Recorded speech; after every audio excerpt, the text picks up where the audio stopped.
Okay. Oh, thanks, Justine, for this opportunity. I've never done this before, so bear with me, people.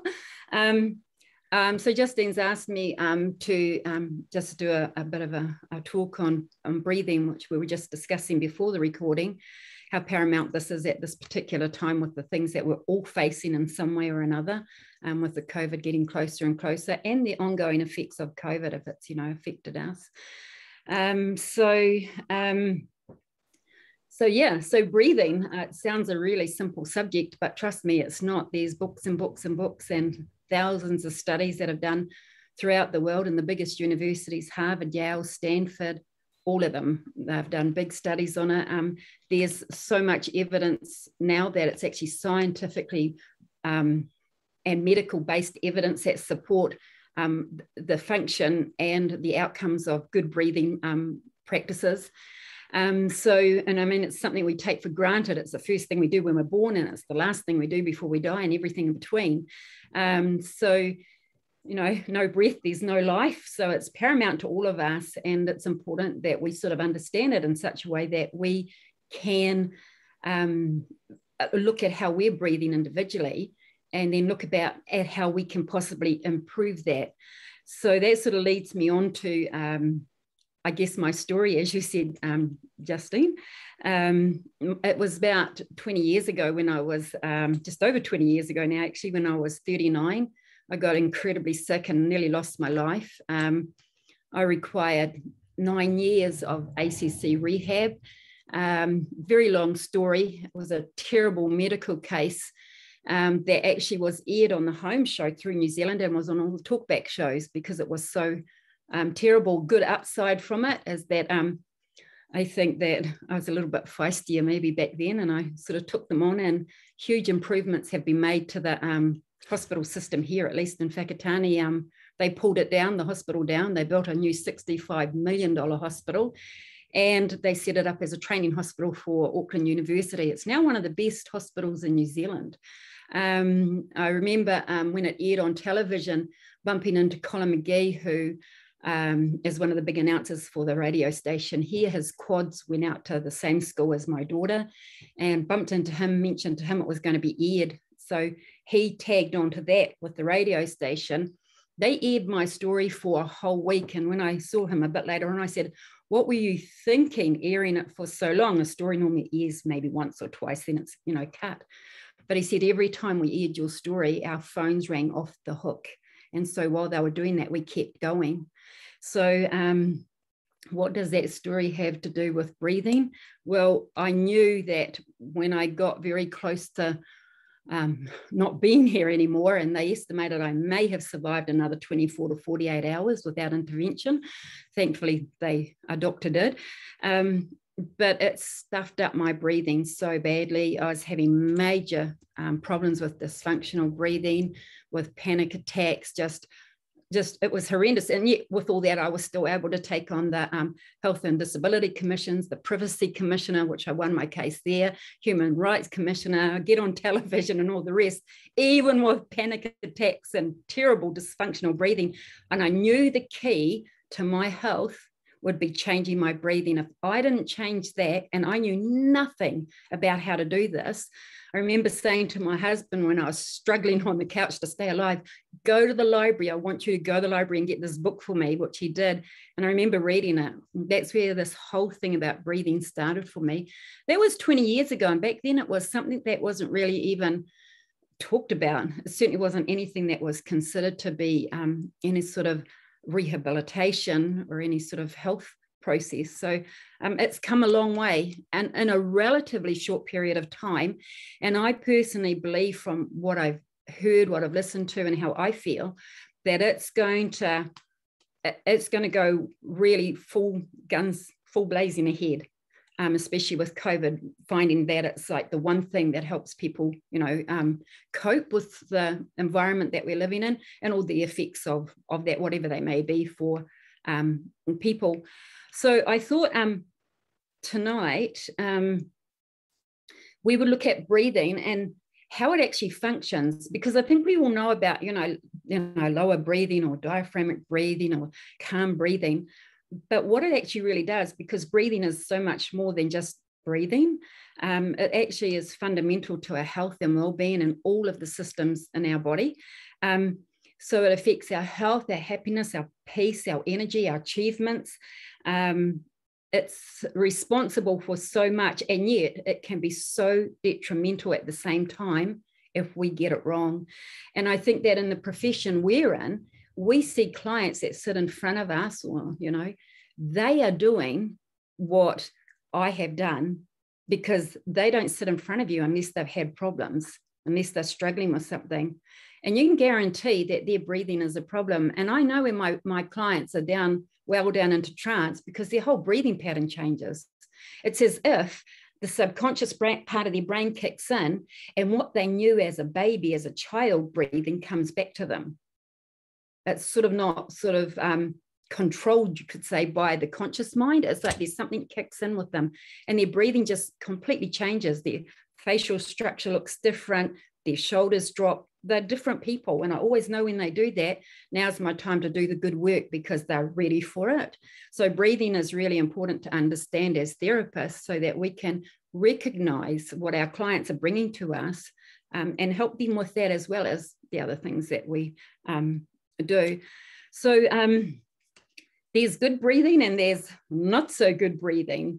So with the good breathing is basically breathing where we breathe in through our nose. Now, my disclaimer, there are so many different breathing patterns, breathing exercises. Some say breathe through your nose, some say breathe out through your nose, breathe out through your mouth. There's a variety of things, and I think it's sort of up to us to figure out what really works for us individually and what works best. For me, I breathe in through my nose, except when I'm talking, which I wish I could do, and I breathe out through my nose. And I can do that consistently most of the time, other than when I'm talking or singing. So when we breathe in, and as we exhale, as we inhale, I'll start with that one. It's a really active process where the muscles work in our chest, our heartbeat increases. In the upper part of our lungs, not all, but most of the receptors for the sympathetic nervous system, that fight, flight, protective mode in us. So when we inhale, they are activated. When we exhale, it's very passive. So the muscles relax down, the parasympathetic nervous system kicks in, the heart rate slows, it rests, and it rejuvenates or recovers. So you've got this seesaw effect going on with every breath. So both sides of that are really important. But if we become too anxious or too stressed, we will find that our exhale will not give us the relaxation and the recovery that we need. So we'll go into that in a little bit. No matter what your breathing pattern is, you'll always get the oxygen you need, but it can come at a cost, and that cost cannot be a lot of wear and tear on the vital organs of the body. Hence, you get high blood pressure, you get cardiovascular disease, you get diabetes. They all, inadequate breathing patterns all contribute to all those major things. One of the important things to know too with the human body is that we have a whole system that excretes toxins. Like we have the bowel, which we always think is the main part of our digestive system for excretion. We have our sweat glands, our saliva, a lot of them, but in actual fact, we exhale more toxins and metabolic waste through our exhaled breath than we do any other system of the body. So it's a cleansing system as well as a breathing or an oxygenating system. Now, each lung has two lobes. On the left side where the heart is, there's each lung has, the right side has two lobes. The left side with the heart has two lobes and a little indentation where the heart sits. And the right side actually has three lobes, so they're not identical. I thought that was quite interesting. And at the bottom of the lungs, the very bottom, there are hundreds of millions of these tiny little grape-like structures called alveoli, and they're all encased by a blood system. and that, and in the human body itself, there's like 100,000 kilometers of blood vessels, enough to go around the globe, like more than twice in a body. That's phenomenal. And when you breathe in, your heart is actually pumping that oxygen through the blood, with the blood, through all of that 100,000 kilometers of blood vessels to get to all your cells. That's extraordinary. That's kind of like mind-blowing when you think about that. So at the bottom of the lungs, where these little alveoli are, it's got 10 times more blood flow than any other part of the lungs. So if you're breathing in the top part of your lungs, you've got very minimal blood flow taking the oxygen to your body. So when you breathe down into the lower diaphragm or into the lower part of the lungs, you've got 10 times more little capillaries that are taking the oxygen out into your body. And of course, those receptors in the lower part of the lungs for the calm, digest, relax state are there. So you're activating those when you're breathing down. That keeps you in a really good, calm state.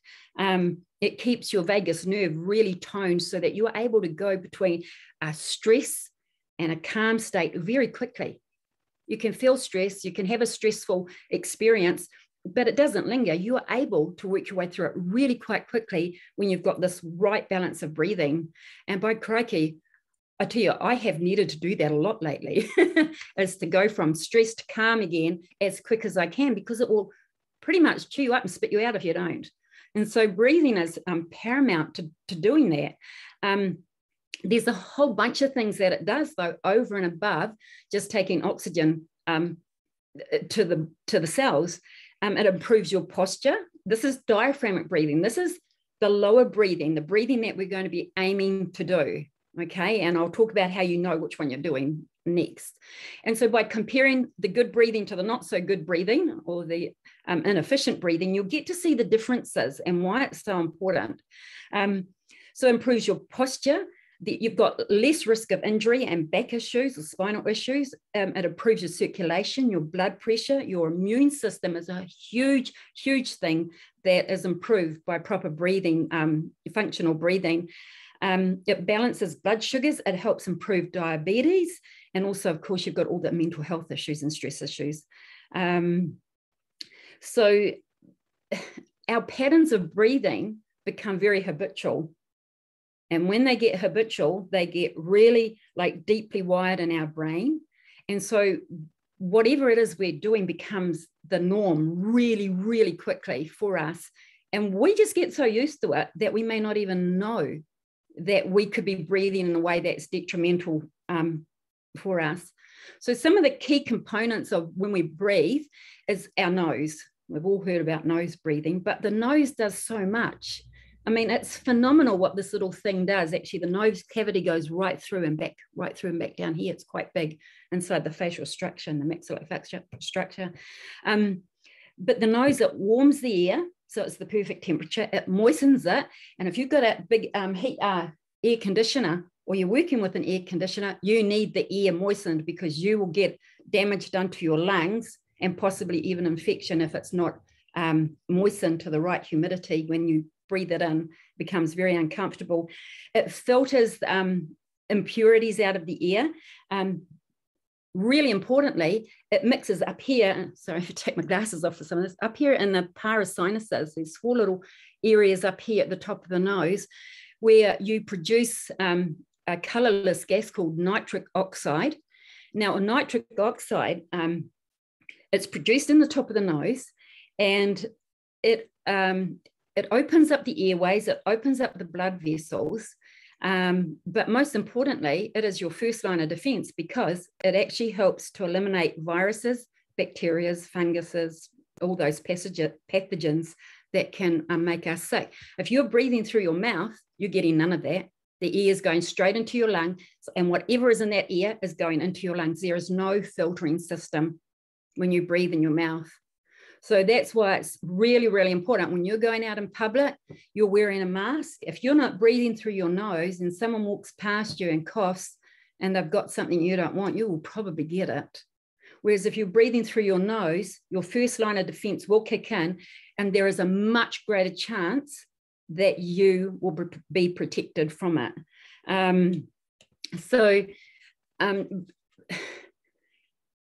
There are just so many benefits, like so many, it's unbelievable, right down to the birthing process to the uterus, the bladder, the digestive system, the lymphatic system, the immune system. And really importantly, it balances the pH of the body. Now, the pH is like, the whole acid alkaline balance, or the pH of the body, and where the proteins work within the body. Now, the proteins are the building blocks of the body, and the difference between a live person and a dead person is that with a live person, the proteins are moving and functioning. And so the proteins are so vital that they are working correctly. And the proteins can only do that if they have the right pH. When you're mouth breathing, you change the pH. And that when you're nose breathing, the pH stays perfectly as it needs to stay for all those functions to happen.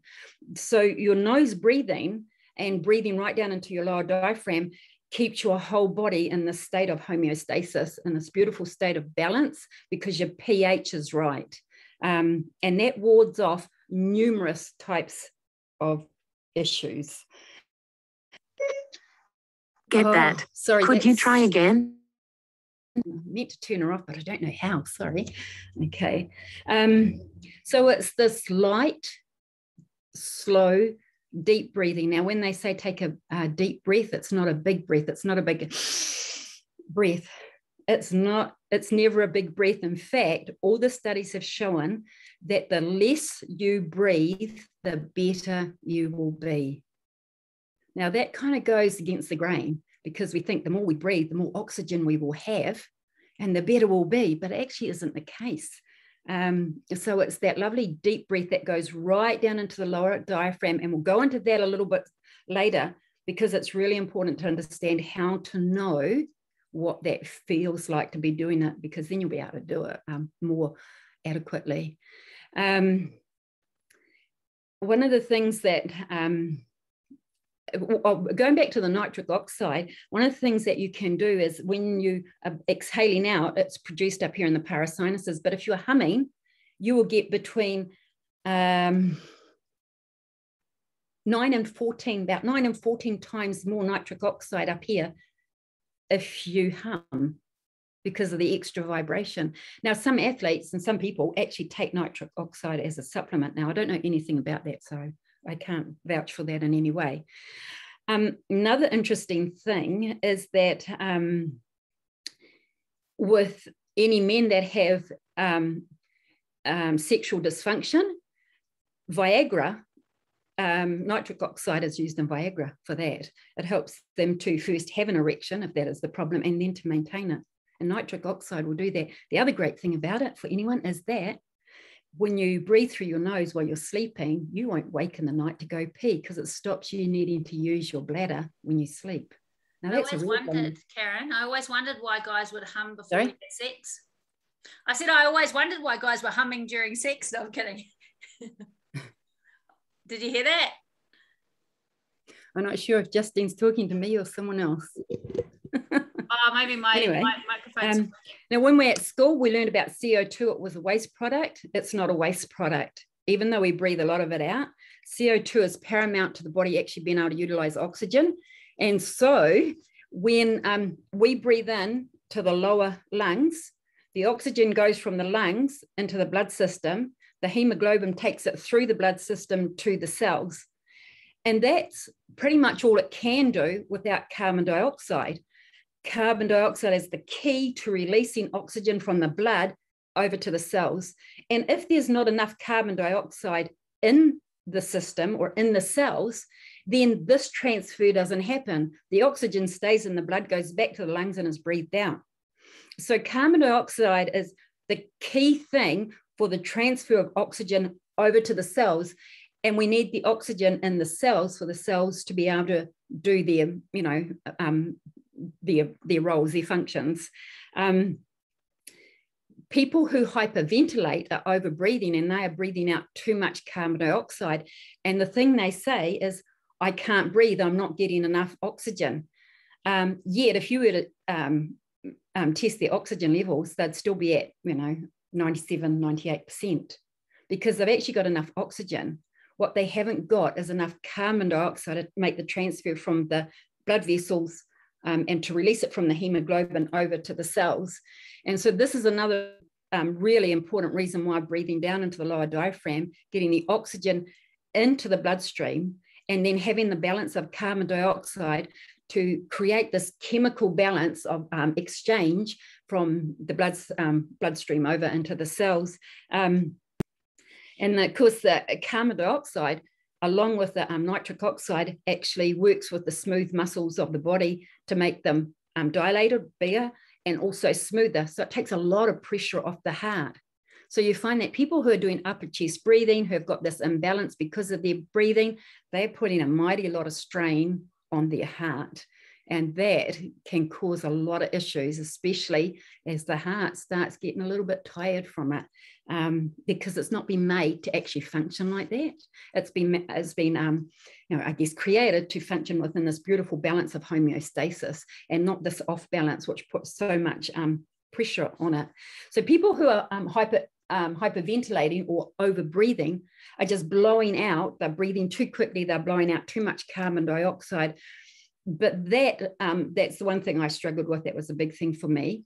And it's really hard to kind of retrain your mind to know that when you're feeling this feeling of, I haven't got enough oxygen, it's not that you haven't got oxygen, it's that you've blown out too much carbon dioxide. Hence, you'd see them put a paper bag, I believe this isn't recommended anymore, but a paper bag over their mouth and breathe in and out of it so they get more carbon dioxide back in.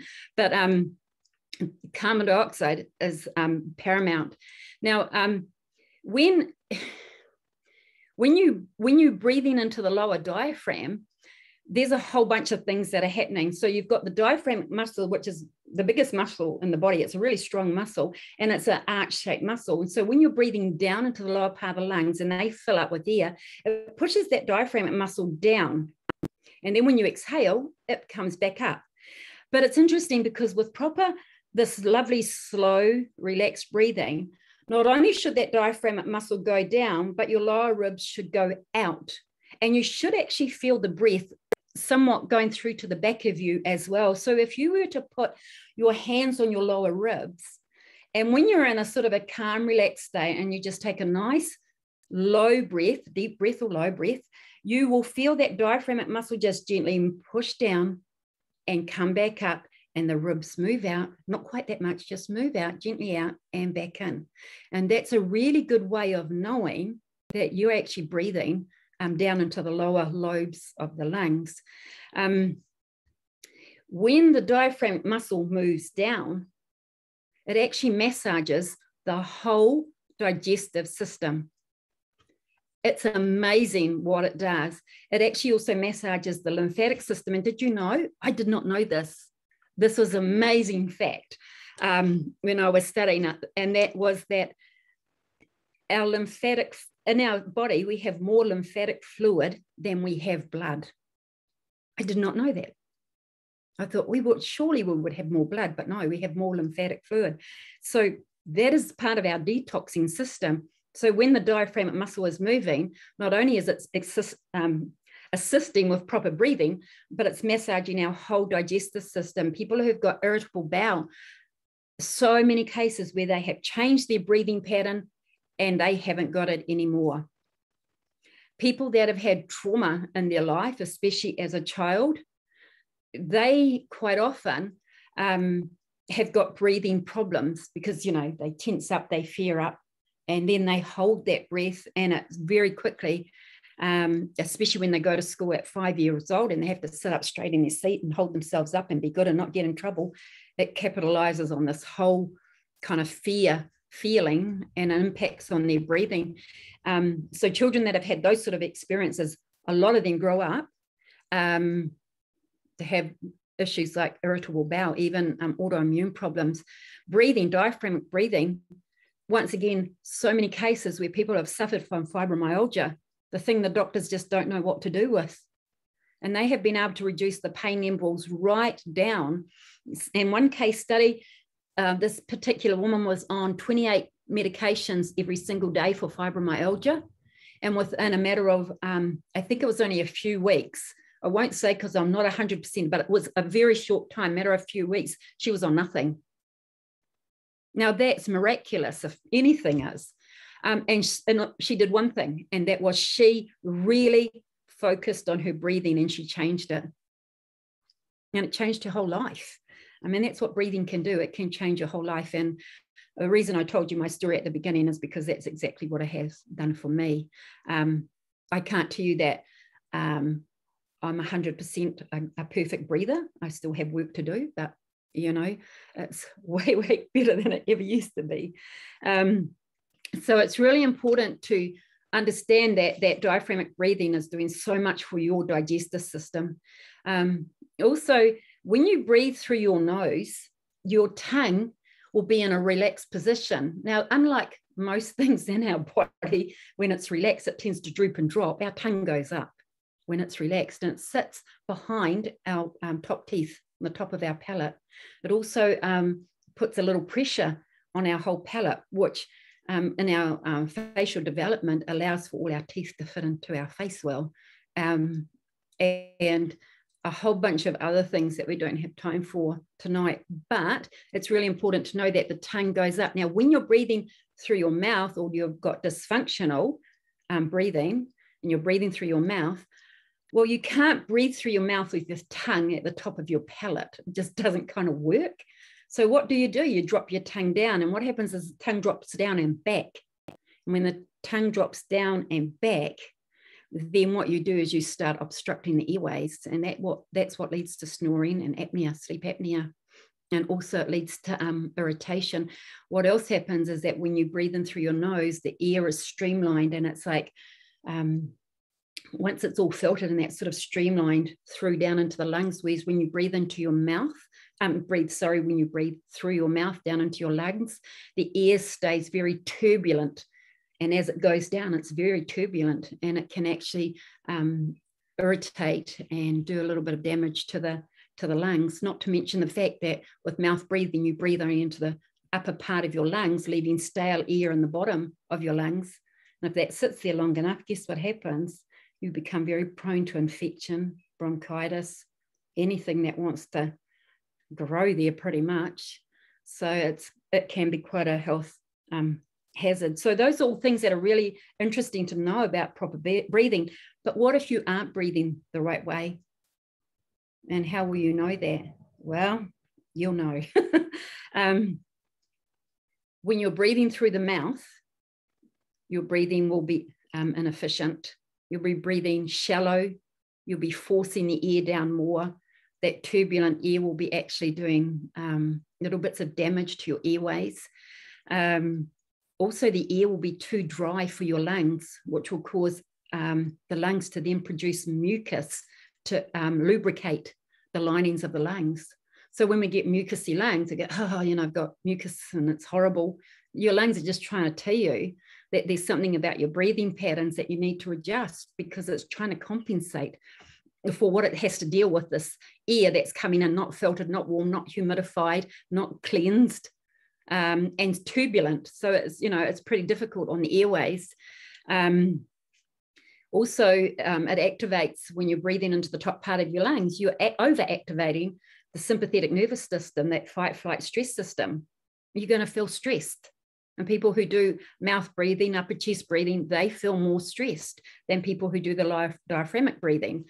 Also, it reduces your ability to, utilize the oxygen, like to transfer it from the lungs into the bloodstream, because those lower lobes, the lower parts of your lungs with the alveoli, they're 10 times more blood flow. So the higher part doesn't have that.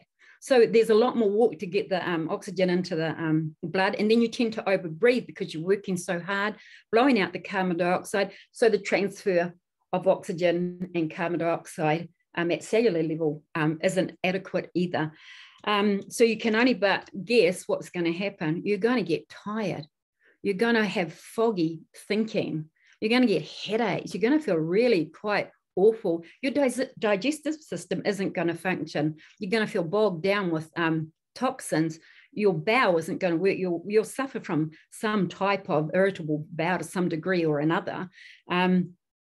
you'll have possibly get hypertension because you're not got the nitric oxide and the carbon dioxide opening up, dilating the airways and the blood vessels, and working with the smooth muscles in order to have everything flowing smoothly and calmly through your body. That's like trying to swim upstream the whole time, makes it really difficult. You also notice that you'll get a dry mouth.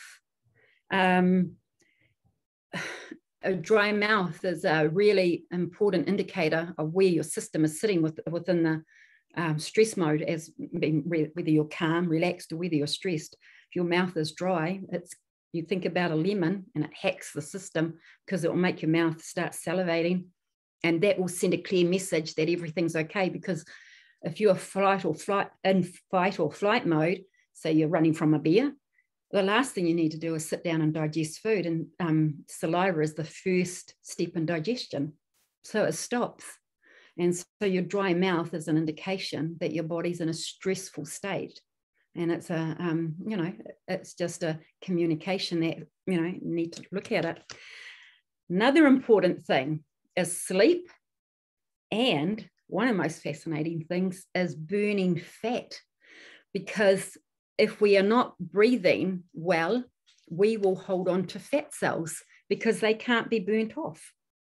Yeah, Justine, I know this is eye-opening when you understand that it's quite complex with the chemical components in it, but yeah, it's really interesting. I'm going to start breathing hardcore. So the best way to give your body a hard time is to breathe through your mouth, to breathe shallow, to induce stress, and then allow your body to produce all this adrenaline to open up the airways, and then cortisol to decrease the inflammation. And of course, cortisol and adrenaline is what they use in asthma medication. Then, have all this resistance in your airways that are sort of triggering hypertension. Your adrenal glands are now overworking, trying to keep up and to compensate by spiking up the glucose, because when you're in a flight or fight mode or a stress mode, it needs a hit of energy, and fat burns a lot slower than sugar, so it ups the glucose and puts this blood sugar into your body to give you that oomph. And before you know it, you've got sugar cravings happening because you've had so much glucose in your bloodstream from incorrect breathing practices. So yeah, it's really interesting stuff. And because that sugar craving comes from the consistent supply from cortisol producing glucose spikes in order to give you the oomph it needs, because your body thinks it's in a unsafe place or unsafe experience. And that's what you call, in a nutshell, messed up breathing. And it affects every part of your life and your relationships. So you can kind of look at the chicken or the egg scenario, a health crisis or a breathing crisis. Or was there a breathing crisis that brought on a health crisis? Either way, it gives us a clear, clear warning, if you want to call it that maybe we need to look at our breathing. So going now to the weight, I think that most people might be a little bit interested in the weight release. So what happens is that all fat cells, there's several types of fat cells in our body, different roles that they play. And fat is important because fat is what we burn. We change fat, and that gives us energy. So if we're putting too much food into our body or the wrong types of food, we'll have lots of fat to then burn. But what happens with fat is that all fat molecules, no matter what they are, they're made up of three things: carbon, hydrogen, and oxygen. And when the carbon dioxide allows the oxygen to transfer from the blood system over to the cells, in this case, a fat cell, right? The oxygen goes over into the fat cell. It combines with some of the carbon and hydrogen is where we get carbohydrates from. Okay, so that's why fat cells have carbon, hydrogen, and oxygen. So the oxygen that's in your blood transfers over to a fat cell. It then is able to combine with some of the carbon. And what does that create? CO2. So 1 carbon, 2 oxygen. Now you've got an invisible gas instead of fat. That CO2 then goes over into the bloodstream, which allows more oxygen to be released into the cell. and the carbon dioxide or CO2 is then taken up to the lungs and breathed out. The oxygen can also combine with the hydrogen. And if you've got 2 hydrogen and 1 oxygen, what do you have? You now have water, which goes out of the cell and into the urinary system, and you pee it out. 84%, now this is a bit mind-blowing, this figure, 84% of fat is breathed out of the body as carbon dioxide, and 16% is peed out as urine. So when we talk about exercise, which links up to weight release, I don't say weight loss because we literally are releasing it, are we not? We're releasing the fat. And of course, it's the chemical reaction of that change of those molecules, the carbon, hydrogen, oxygen molecules within the fat cell. It's the chemical reaction of them changing to carbon dioxide and water, H2O, that is metabolism. That's energy, pure energy. And that's what gives us, our body, the energy it needs. So of course, when we're exercising, we are putting more oxygen into our body. Therefore, there's more oxygen to go over to those cells, more chemical reactions to go on, and more fat to release through carbon dioxide and water. That's how exercise comes into weight release. It's pretty simple, really. Some people like to make it really technical and very, chemistry based, but that's it in pretty much a nutshell. So we pretty much, we breathe out what we eat. Sounds pretty good to me. Okay. But of course, the thing to remember with weight is that if you've got weight on the outside of your body that you can see, you have got weight on the inside of your body that you can't see. And your organs are trying to deal with that weight.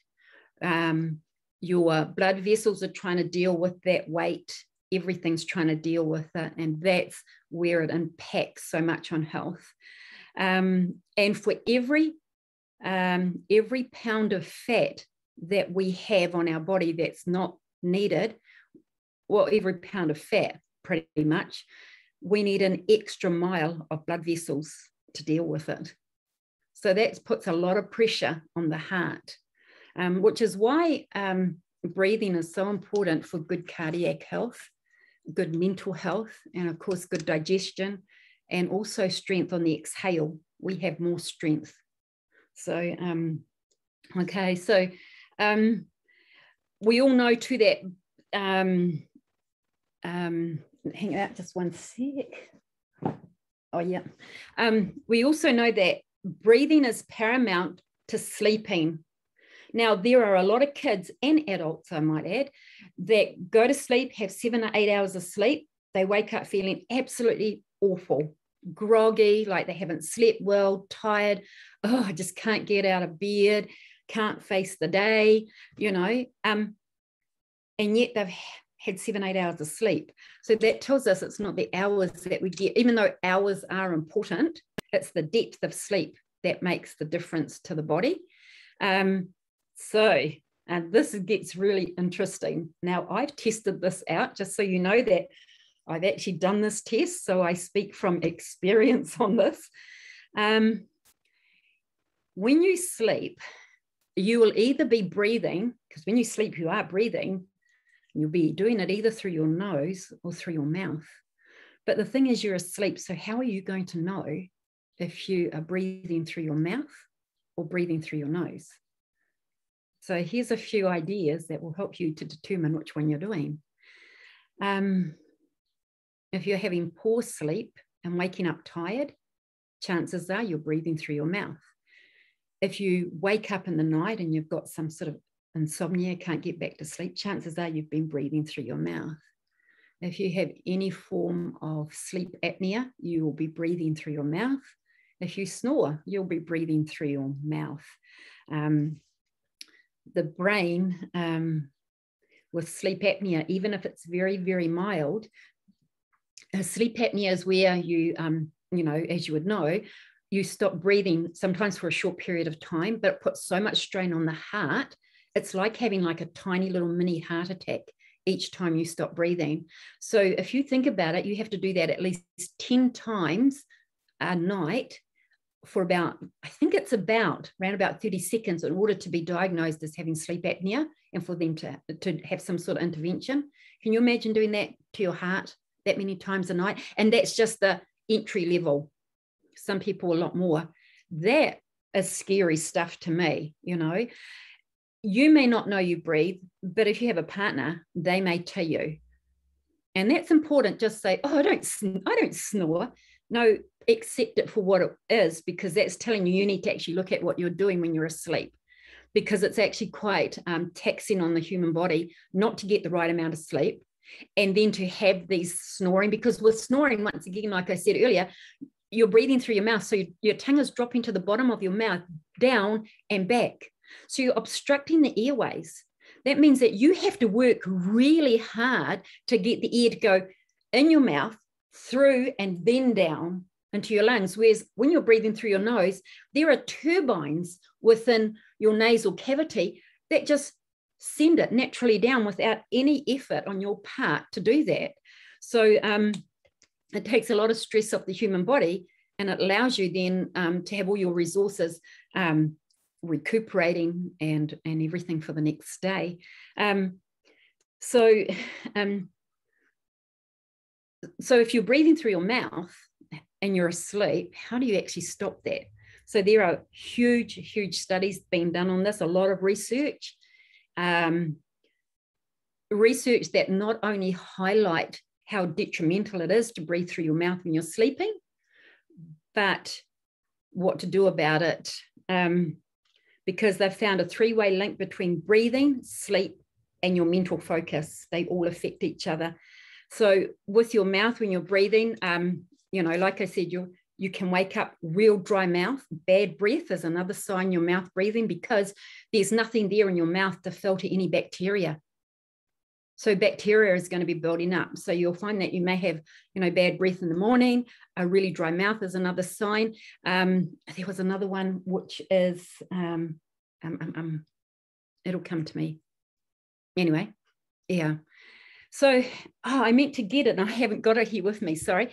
But the studies they've been doing is studies where you tape your mouth. Now, you've probably heard about this before, where you put a little bit of tape on your mouth. Now, some people want to tape their whole mouth, and that's really not quite the way to do it, and it's certainly not necessary. A tiny little piece of tape about the size of a postage stamp. You can actually tap it on your skin first to take off some of the stick. Just pop it on your mouth, so it'll just be right there in the center. Now, I've tested this out, and this is what I did, because it can make you feel a little bit kind of claustrophobic, like you can't breathe when you tape your mouth up and you're used to mouth breathing. It can kind of make you feel uncomfortable. So don't wait till you go to bed. Just somewhere quietly when you're on your own, just tape it and see if you can do 5 minutes. And then another time, maybe 10 minutes. But what I found most effective is that if you put it on your mouth, so you can still breathe through your mouth. So you have the tape on your mouth, so my fingers are the tape, and you can still breathe through your mouth, but it's easier to breathe through your nose. Then you will find you'll be able to tolerate it really well. Now, I have to tell you, the first night I did this, I slept the whole night. I didn't wake up to pee. And I woke up at about 5 in the morning and couldn't keep my feet in bed. I was ready for the day. It really is amazing. I did it several times, felt good. Then I thought, you know, I stopped it and I kind of went backwards a bit and just, but if you do it for a period of time, and I think you kind of will work out how long that is for you, possibly 2 or 3 months, you will find that it will really have a compounding effect on your well-being, and it certainly helps you sleep better. It helps you breathe better. Now, here's some really interesting things to understand, though, is how you breathe during the day is going to impact how you breathe at night. So the daytime is when to start looking at your breathing, because that will have a really huge impact on your nighttime breathing. And also another thing is lying on your back. If you have a tendency to lie on your back to sleep, when you lie on your back, your tongue drops to the bottom of your mouth and it tends to drop back naturally. So that's going to impact your breathing. So if you can either sleep on either side or your stomach, that certainly helps the whole process. The other thing people complain about is, you know, cracked, dry lips. They get a lot of that when they're mouth breathing. So, you know, breathing with effective nose breathing really helps with all those things. So, breathing patterns or breathing exercises. Wow, there are so many. There are books and books and books written about it, going from, sorry, there's Siri back again, from really basic logical things to really intense things that, you know, people do, like diving in the ice for half an hour, you know, sitting in the ice for whatever. So that's not something that I want to sort of look at, but a few practices that have been really helpful for me personally, and for most people. First off is recognizing a diaphragmatic breath. And I found in my experience, and when I've worked with clients, that sometimes it's really hard to get the real feel of what that feels like if you haven't been doing it. One of the best ways to do it is to just simply lie down on the floor or on a bed, somewhere comfortable, and put a heavy book on your stomach and feel that book moving up and down. It takes your mind to the book, takes your mind to the sensation, and it allows you to work through that sensation of moving the diaphragm. At the same time, if you have been breathing up into the upper chest, and especially a lot of your clients that you see will be doing this, they really struggle to take that breath down into the lower part of the lungs. But here's a little, I guess, a hack, if you want to call it that. If you know, when they meditate, you see them holding their hand, there you go, hands like this. Well, if you hold your hands up, it will neutralize any sort of anger or emotional upset. And if you then, I'll do it this way so you can see, if you hold your fingers like this, and you could possibly practice that way, this way you're listening, and you breathe down into your lower lungs, you'll notice how far the breath goes down.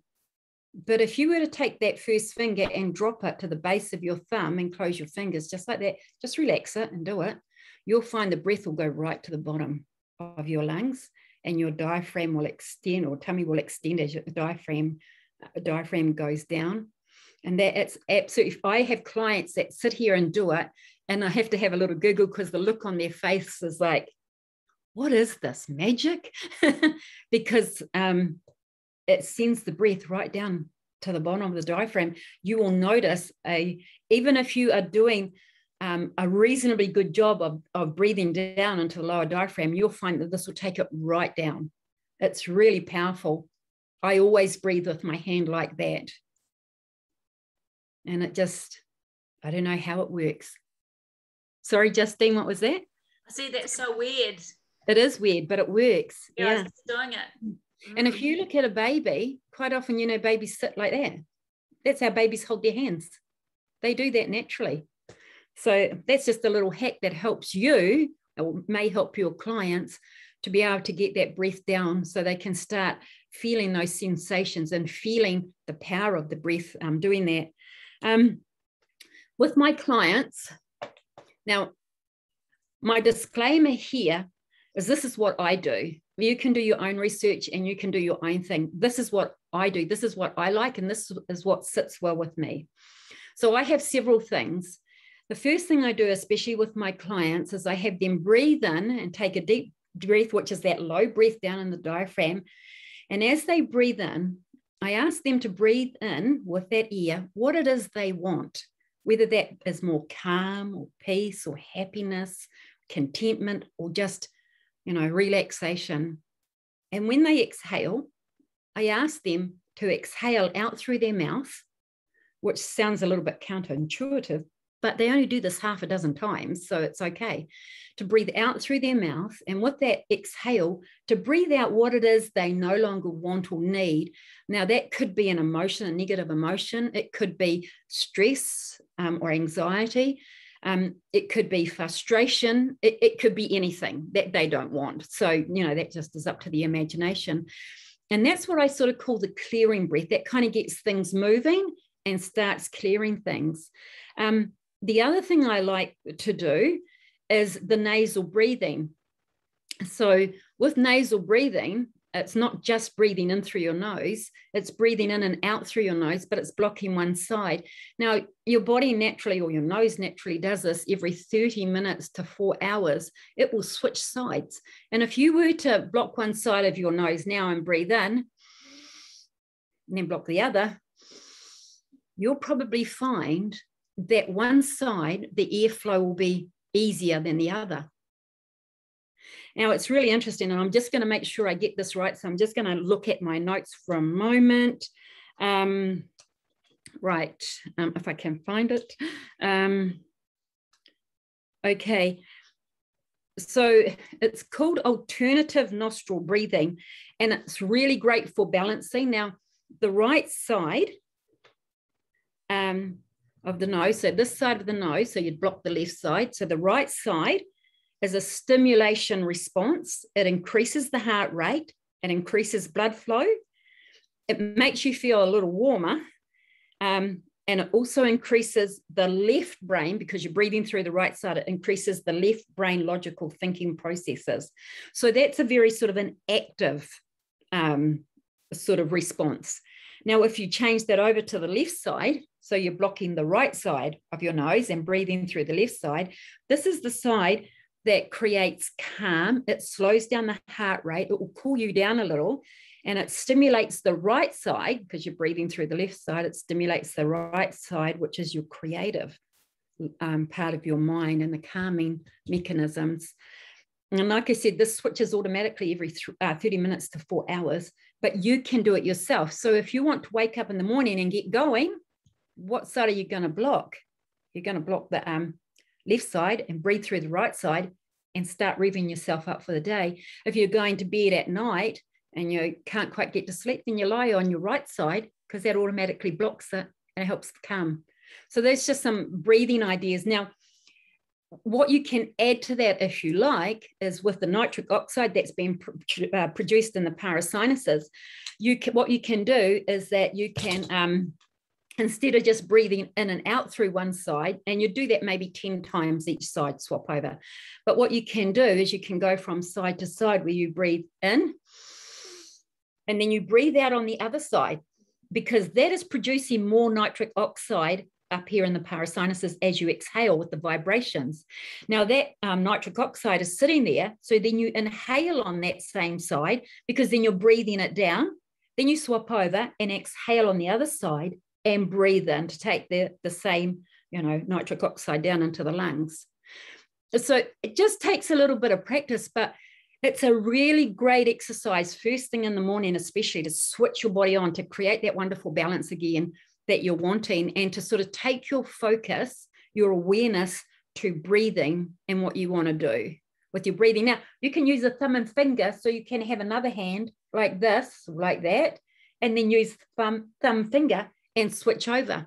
So then you're getting the breath right down into the lower diaphragm, which this is sort of the hack for that, and you're still managing to do the alternate breathing on either side. One side of your nose absorbs more positive ions, the other side absorbs more negative ions. So when you're doing both sides, you're creating a wonderful balance. This, once again, this homeostasis that the body will really needs in order to function, in an optimum way.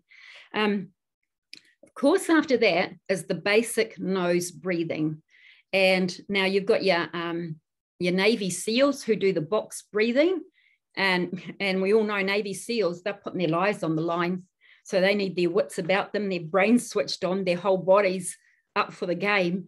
And it's well known that with their training, they do the 4-4 breathing. So in for 4, hold for 4, out for 4, hold for 4. That's one way of doing it. They've done some of the latest studies coming out now are saying the 6-6 breath. So in for 6 and out for 6. That is good because that gives you 6 breaths per minute. Now that doesn't sound a lot when most people take between 14 and 20 breaths a minute. I don't know how they breathe that fast and still stand up, because I just can't do it even if I try.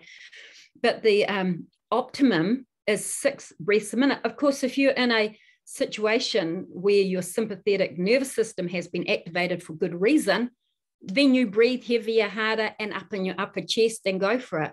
But that's not a ongoing thing. That's very temporary. And then you go back to your lower diaphragmatic breathing. I personally like breathing in for about the count of 5, holding it for 1 at the top of the breath, because there's all this exchange of gases, oxygen going out and into the bloodstream, CO2 coming into the lungs to be exhaled. So I like to hold at the top of the breath just for a moment. And then I like to exhale right out to the count of about 6 or 7 and just hold again at the bottom of the breath before I inhale. Now, you do what suits you. That gives you sort of some real basics. There is stuff, crazy stuff where you do breath holding.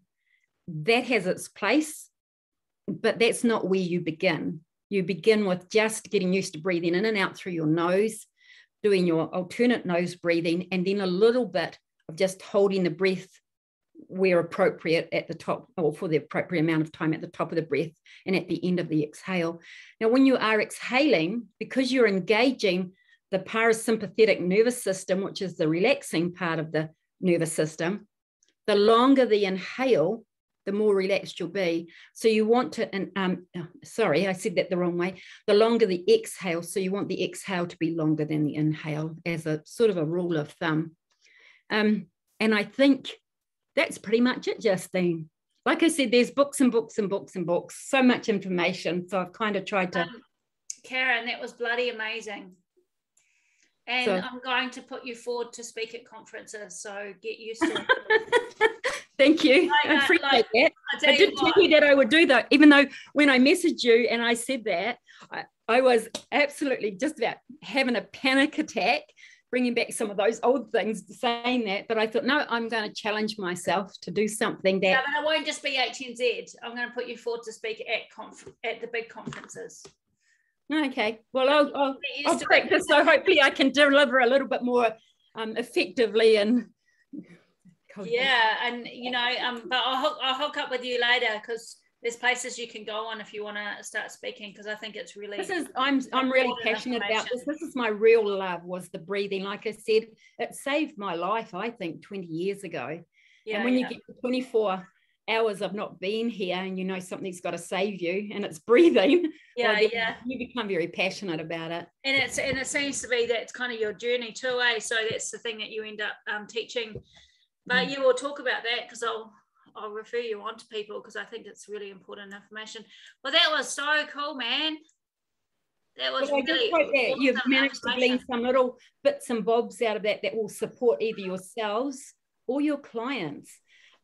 Because I think that, you know, the one thing I've found is my husband's a little frustrated about this. He keeps on saying, when are you going to really get serious about this business, you know? But having come from a very traumatic childhood, I had so much crap, and it was like I had to work on myself, because until I'd done that, I found my clients were more of a trigger to me than anything. Yeah, exactly. Yeah. And now I can sit here and I can listen to people who have had the most horrendous experiences that are, you know, the worst of the worst, you know, sexual abuse for years. Even I've had a client who experienced murder within her family. Her sister and 2 children were murdered by the husband. She sat here and I was able just to take it. Whereas when I've come very close to that sort of thing, it was a trigger before. So the reason breathing is so empowering is because it will bring up emotions, but it will help you sometimes in a very subconscious level of functioning to really deal with stuff. And I think that when your mind is clearer, your body is healthier, your systems are working, you're in a position to really do so much for yourself and really invest in yourself. And then you're then able to invest in others. Yeah, I think it's also a hack. Like right now, what we need is nervous system hacks. Yes. Because our world is so crazy. We need techniques to hack the system. So when we are feeling nervous, we can pretend to, we can fake it basically to our body that everything's okay, even if our mind is a bit jumbled. Yeah. Having the techniques of breathing, it's a hack. It can send different messages to our body to what's actually happening externally. Yeah, and I think it does. And I think now is hacks. Yeah, I think that, you know, if we all put our heads together with some of the hacks, we could come up with some amazing information that could really help a lot of people. Maybe we'll do that. Maybe I'll set up a nervous system hack call where everyone can bring in their techniques, because we all have different things, and I think that's really what we need right now is just a set of tools. And I think breathing is the number one. You can't beat it, as we know, to get yourself out of a space. So you can be so wound up, but if you're breathing correctly, your heart rate doesn't know it. You know, it's just... I think the thing too to remember as professional people is that you know, they say, you know, fake it till you make it. But your body language and your breathing will actually give you away. And you can act as if, you know, everything's all good, but your breathing pattern will communicate very clearly to the other party, whether you feel confident or not, whether you feel up to the task or not, or even if you're capable of it or not. So that's why, you know, if you're going for a job interview or anything like that, you know, you've got to know how to breathe in order to have the right sort of, I guess, chemistry within yourself, and then to be able to put that out there. Yeah. So awesome, Karen. So thank you so much for joining us. And guys, I'm going to put this on the platform pretty much straight away, because there was so much learning in it that we could watch it. And Karen, I'm probably going to share it for the students as well under breathing, because it's so important. If that's all good, it's such good information. Well, if you want some, I could probably streamline that right down in order for you to do a component on breathing that really highlights the fundamentals of it, so they can implement it as part of their practice. I mean, I come up with murders all the time, so we could maybe even sit down together and just do something. Because it is, I mean, shit, what do we do when they come in the clinic? We get them to close their eyes and take a breath. I mean, it's everything. But anyway, I'll thank you so much, Karen. That was awesome.